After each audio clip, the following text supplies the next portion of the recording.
Hi ಸ್ನೇಹಿತರೆ, ನಮಸ್ಕಾರ. ಈ ಪ್ರತಿಯೊಬ್ಬರು ಕೇಳ್ತಿದ್ದೇನು ಅಂದರೆ, ನಮ್ಮ ಮೇಲೆ ಪ್ರಯೋಗ ಆಗಿದೆ ಅಥವಾ ಮಾಟಮಂತ್ರ ಆಗಿದೆ, ನಮಗೇನಾದರೂ ಒಂದು ಒಳ್ಳೆ ಪರಿಹಾರ ಕೊಡಿ ಅಂತ ಕೇಳ್ತಿದ್ರು. ಅಂಥವ್ರಿಗೋಸ್ಕರ ಸೂಪರ್ ಆಗಿರೋಂಥ ಒಂದು ರೆಮಿಡಿ ತಂದಿದ್ದೀನಿ.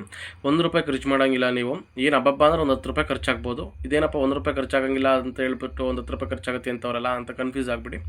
ಒಂದು ನಿಂಬೆಹಣ್ಣಿಗೆ ಮಾತ್ರ ನೀವು ಬಂಡವಾಳ ಹಾಕಬೇಕು, ಆಯಿತಾ? ನಿಂಬೆಹಣ್ಣಿಂದ ಮಾಟಮಂತ್ರ ಪ್ರಯೋಗ ಆಗಿರೋದು ಬದಲಾಗುತ್ತಾ ಅಂತ ನಿಮಗೆ ಅನುಮಾನ ಬರ್ಬೋದು. ಖಂಡಿತವಾಗ್ಲೂ ಅವ್ರಿಗೆ ರಿವರ್ಸ್ ಆಗುತ್ತೆ. ಯಾರು ಮಾಡಿರ್ತಾರೆ ಅವ್ರಿಗೆ ರಿವರ್ಸ್ ಆಗುತ್ತೆ. ಎಷ್ಟೋ ಜನ ಕೇಳ್ತಿದ್ದೇನು ಅಂದರೆ, ನಾವು ಮೊದಲು ಚೆನ್ನಾಗಿದ್ದು, ಮೊದಲು ಎಲ್ಲರಿಗಿಂತ ಅತ್ಯುತ್ತಮವಾಗಿ ಜೀವನ ಮಾಡ್ತಿದ್ದೋ, ಆದರೆ ಮನೆಯಲ್ಲಿ ಈಗ ಪದೇ ಪದೇ ಕಿರಿಕಿರಿ ಆಗ್ತಾಯಿದೆ ಅಥವಾ ಪದೇ ಪದೇ ಜಗಳಗಳಾಗ್ತಿದೆ. ನಮ್ಮ ಮನೆ ಮುಂದೆ ಯಾರೋ ಏನೋ ತಂದು ಎಸ್ತೋಗಿದ್ರು, ಆಗ್ಲಿಂದ ಈ ಥರ ತೊಂದರೆಗಳಾಗ್ತಾಯಿದೆ. ಮತ್ತು ಮನೇಲಿ ಇದ್ದಕ್ಕಿದ್ದಂಗೆ ಅನಾರೋಗ್ಯಗಳು ಹೆಚ್ಚಾಗ್ತಿದೆ ಅನ್ನೋವಂಥವ್ರಿಗೆ ಸೂಪರ್ ಆಗಿರೋಂಥ ರೆಮಿಡಿ ತೋರಿಸ್ತಿದ್ದೀನಿ. ಇದೇನಪ್ಪ 2 ನಿಂಬೆಹಣ್ಣು ತಗೊಂಡಿದ್ದಾರೆ ಅಂತ ಕನ್ಫ್ಯೂಸ್ ಆಗಿಬಿಡಿ.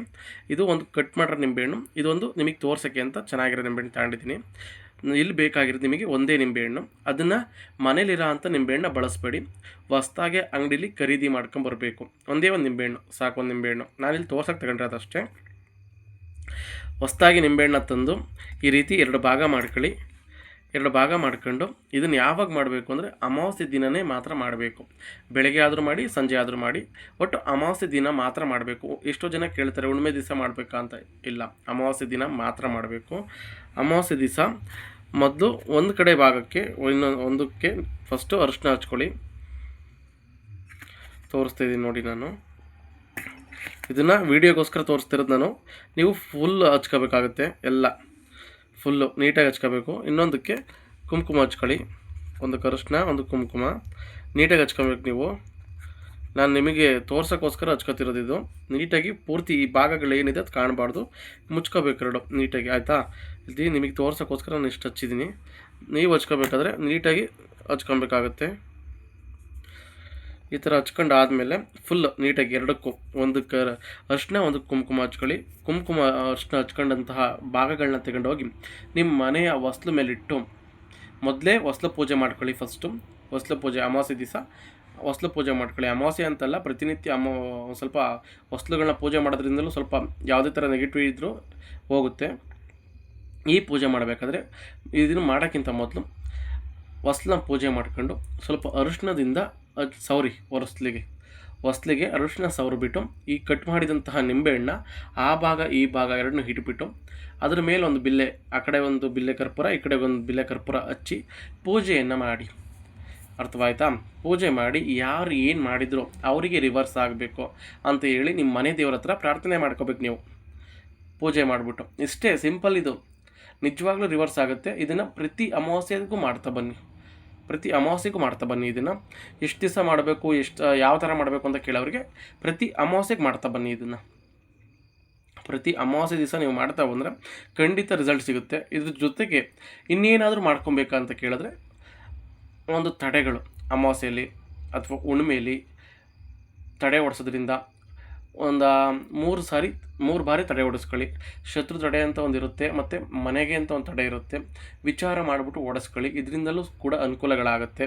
ಇಲ್ಲ ಸ್ವಾಮಿ, ನಮ್ಮ ಹತ್ರ ಏನೂ ಇಲ್ಲ, ನಾವು ಮಾಡೋಕ್ಕೆ ದುಡ್ಡೇ ಇಲ್ಲ ನಮ್ಮ ಹತ್ರ ಅನ್ನೋರು ಈ ಸರಳ ಪರಿಹಾರನ ಮಾಡ್ತಾ ಬನ್ನಿ. ಪ್ರತಿ ಅಮಾವಾಸ್ಯೆ ದಿವಸ ಮಾಡ್ತಾ ಬಂದರೆ ಯಾರು ಏನು ತಂದಾಗಿದ್ರು ಅವ್ರಿಗೆ ರಿವರ್ಸ್ ಆಗುತ್ತೆ.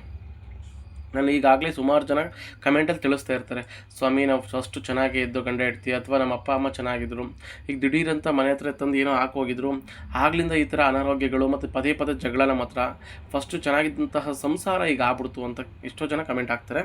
ಅಂಥವ್ರಿಗೋಸ್ಕರನೇ ಈ ವಿಡಿಯೋ ಮಾಡ್ತಿದ್ದೀನಿ. ಇದನ್ನು ಮಾಡಿ ನೋಡಿ, ಖಂಡಿತವಾಗ್ಲೂ ಸೂಪರ್ ರೆಮಿಡಿ. ಇದು ಸೂಪರಾಗಿ ಕೆಲಸ ಮಾಡುತ್ತೆ.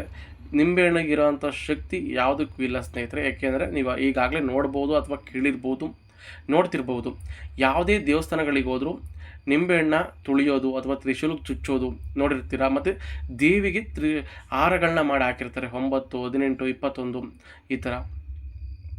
ನಾವು ಆ ಥರ ಮಾಡೋದ್ರಿಂದ ನಮಗಿರೋಂತಹ ದುಷ್ಟಶಕ್ತಿಗಳು ಅಥವಾ ಮಾಟಮಂತ್ರ, ವಾಮಾಚಾರ ಯಾರು ಮಾಡಿರ್ತಾರೆ ಅವ್ರಿಗೆ ರಿವರ್ಸ್ ಆಗುತ್ತೆ. ಇದನ್ನು ಅಷ್ಟೇ, ಈ ಪ್ರಯೋಗ ಮಾಡೋದ್ರಿಂದ ನಿಮಗೆ ಯಾರು ತೊಂದರೆ ಕೊಡ್ತಿರ್ತಾನೆ ಅವನಿಗೆ ರಿವರ್ಸ್ ಆಗುತ್ತೆ. ಏಕೆಂದರೆ ಎಷ್ಟೋ ಸಾರಿ ಗೊತ್ತಿರಲ್ಲ ಯಾರು ತಂದು ಹಾಕಿದ್ರು ಮನೆ ಹತ್ರ, ಅಥವಾ ಏನು ಮಾಡೋದ್ರು ಅಂತ ಗೊತ್ತಿರಲ್ಲ. ಇನ್ನಾಗಿ ಎಷ್ಟೋ ಜನ ಕಾಣದ ರೀತಿ ಮಾಡಿರ್ತಾರೆ, ಅಂದರೆ ನಿಮ್ಮ ಕಣ್ಣಿಗೆ ಕಾಣಿಸಲ್ಲ, ಮನೇಲಿ ತಂದು ಮನೆ ಹಿಂಭಾಗದಲ್ಲಿ ಊತ ಹಾಕಿರೋದು ಅಥವಾ ಇನ್ನೊಂದು ಮಾಡಿರೋದು ಆ ಥರ ಮಾಡಿರ್ತಾರೆ. ಆ ಥರ ಆದಾಗ ಮನೆಯಲ್ಲಿ ಸಮಸ್ಯೆಗಳು, ಕಿರಿಕಿರಿ ಮತ್ತು ಸಂಕಟ, ನೋವು ಎಲ್ಲ ಹೆಚ್ಚಾಗುತ್ತೆ. ಎಲ್ಲೇ ಎಲ್ಲೇ ಹೋಗಿ ನೀವು ಹಾಸ್ಪಿಟ್ಲಿಗೆ ತೋರಿಸಿದ್ರು ಏನೂ ಇಲ್ಲ, ನಾರ್ಮಲ್ಲು. ಹಾಸ್ಪಿಟ್ಲಿಗೆ ಹೋಗಿ ತೋರಿಸ್ತೀರಾ, ಏನೂ ಇಲ್ಲ, ನಾರ್ಮಲ್ಲು. ಆದರೆ ಮತ್ತೆ ಸಮಸ್ಯೆ, ಮತ್ತು ದೇವಸ್ಥಾನಗಳ ಸುತ್ತೀರ. ಕೆಲವೊಂದು ದೇವಸ್ಥಾನಗಳಲ್ಲೂ ಪ್ರಶ್ನೆ ಹುಟ್ಟಬಾರ್ದು ಅಂತಲೂ ಮಾಡಿರ್ತಾರೆ, ಆಯಿತಾ. ಯಾರಿಂದ ಮಾಡಿದರು, ಯಾಕೆ ಮಾಡಿದರು ಅನ್ನೋ ಪ್ರಶ್ನೆಗಳು ಕೆಲವೊಂದು ದೇವಸ್ಥಾನಗಳಲ್ಲೂ ಹುಟ್ಟಲ್ಲ, ಶಾಸ್ತ್ರದಲ್ಲೂ ಹುಟ್ಟಲ್ಲ, ಆಯಿತಾ. ಅದನ್ನು ನಿಮಗೆ ಕ್ಲಿಯರಾಗಿ ಹೇಳ್ತಿದ್ದೀನಿ ನಾನು. ಏಕೆಂದರೆ ಕೆಲವು ದೇವಸ್ಥಾನಗಳಿಗೆ ಹೋದವು ಸ್ವಾಮಿ, ಅಲ್ಲೇನು ಹೇಳಲಿಲ್ಲ, ದುಡ್ಡು ಖರ್ಚಾಯಿತು ಅಂತ, ಆ ಥರನೂ ಇದ್ದಾರೆ, ಇಲ್ಲ ಅಂತಿಲ್ಲ ನಾನು.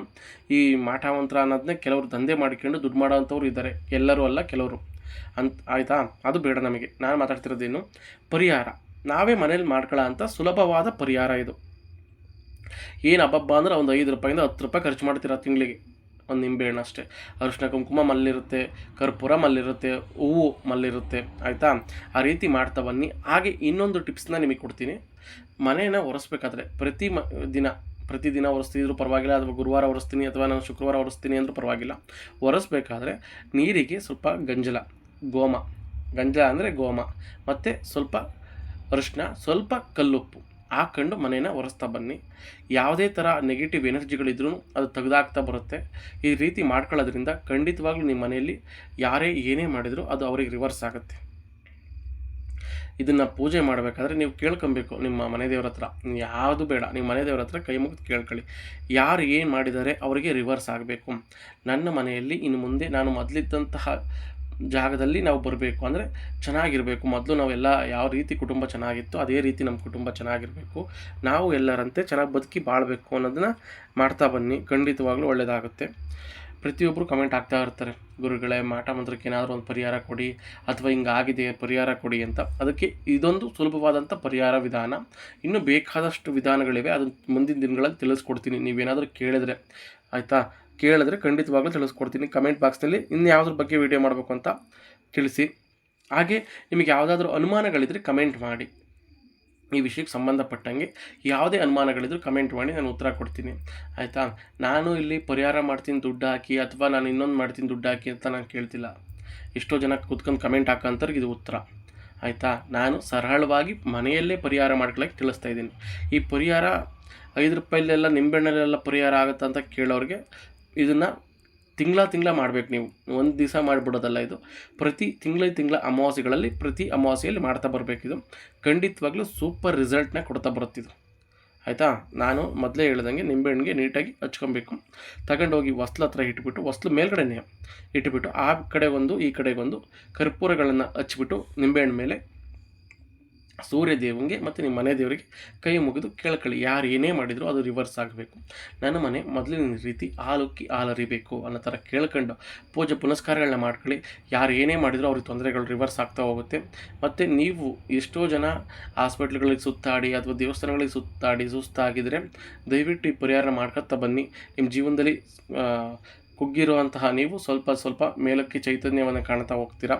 ಆದರೆ ಯಾವುದೇ ಥರ ಬೇರೆಯವರಿಗೆ ದುಡ್ಡನ್ನ ಕೊಟ್ಟು ಮೋಸ ಹೋಗ್ಬಿಡಿ ಅಂತ ಹೇಳೋಕ್ಕೆ ಇಷ್ಟಪಡ್ತೀನಿ. ಯಾಕೆಂದರೆ ಈಗಿನ ದಿನಗಳಲ್ಲಿ ಇದನ್ನು ದಂಧೆ ಮಾಡಿಕೊಂಡು ನಾನು ಹಂಗೆ ಮಾಡ್ತೀನಿ ಹಿಂಗೆ ಮಾಡ್ತೀನಿ ಅಂತ ಹೇಳಿ ಮೋಸ ಮಾಡೋ ಅಂಥವ್ರು ತುಂಬ ಜನ ಇದ್ದಾರೆ. ದಯವಿಟ್ಟು ಇದಕ್ಕೋಸ್ಕರ ದುಡ್ಡನ್ನ ಹೆಚ್ಚಾಗಿ ವೆಚ್ಚ ಮಾಡೋಕ್ಕೆ ಹೋಗ್ಬೇಡಿ.